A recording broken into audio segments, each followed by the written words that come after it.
Hi, my name is Marlon Desperes of BSA 2D at ngayong araw magkakaroon po tayo ng reaction video sa patungkol sa YouTube video ng Team Laika na Truth or Charot How to Spot Fake News. Sa panahon ngayon po, lahat naman po tayo nagamit ng social media. It's part of our daily life na po. Sa social media po, of course, di po natin maiwasan ang mga fake news.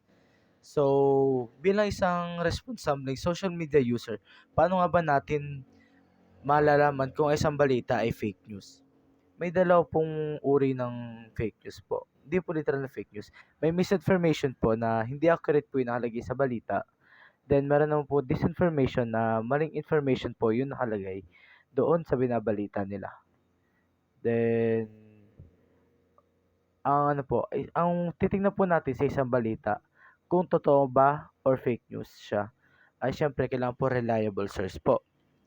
Bari pong ABS-CBN or GMA, yun po talaga, mga reliable source po yun sila kasi mga legitimate po sila na news channel.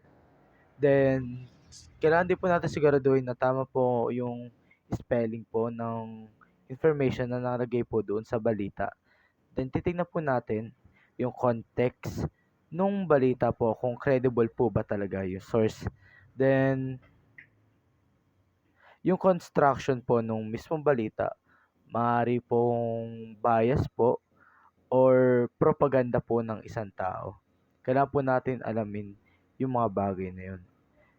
Then meron din po tayong tinatawag na corroboration na kailangan po natin i-make sure na di lang isang source ang nagke-claim nung news na yun. Para po alam natin na totoo po talaga yung balita.